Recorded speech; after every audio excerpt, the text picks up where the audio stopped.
मेरी सारी friends party की बहुत तारीफ कर रही थी, पूछ रही थी किससे अरेंज करानी। नहीं, आई एम रियली हैप्पी। और तुम्हें तुम्हारी मेहनत का सिला मिल गया, तुम तो चाहती ही यही थी। बिल्कुल। वही मेरे दोस्तों को भी अरेंजमेंट बहुत अच्छा लगा और वाकई बहुत अच्छा अरेंजमेंट था। फिर वो सुफियान से मिले तो सुफियान से मिलके भी बहुत खुशी हुई उन्हें। मेरा सुफियान है ही बहुत अच्छा। वो तुम तुम कहाँ चले गए थे? मिसेस तारिक तुमसे मिलना चाह रही थी। मॉम, भाई आलिया चाची और जायशा को छोड़ने गए थे। क्यों? उनका घर तो पास ही है ना।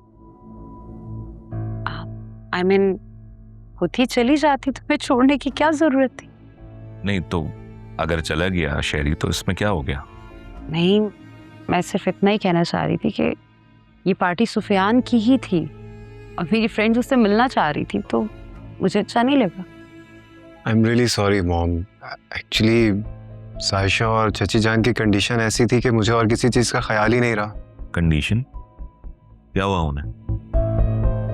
डैड, वो आई डोंट नो जायशा को क्या हुआ, उसे चोट कैसे लगी, लेकिन चची जान किचन में काम करने की वजह से एग्जॉस्ट हो गई थी, उनकी तबीयत खराब थी। किचन? वो तो हमारी मेहमान थी ना, तो वो किचन में क्या कर रही थी जो उसकी तबीयत खराब हो गई? वो dad actually I think mom ने उनको किसी काम से भेजा था। मैंने तो नहीं कहा था। तो फिर वो किचन में क्या कर रही थी शहरी? आलिया ना बहुत जज्बाती औरत है।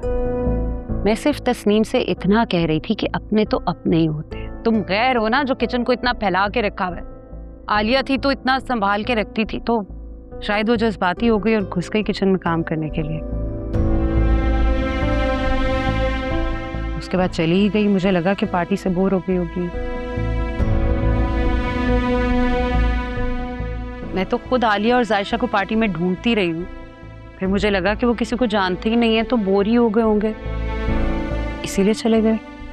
लेकिन मॉम, ये तो अच्छी बात नहीं है ना कि वो बगैर खाना खाए चले गए। इसकी तुम फिक्र ना करो, तुम दोनों से ज्यादा आलिया की मुझे परवाह है। सबसे पहले खाना मैंने ही आलिया के घर भिजवाया है।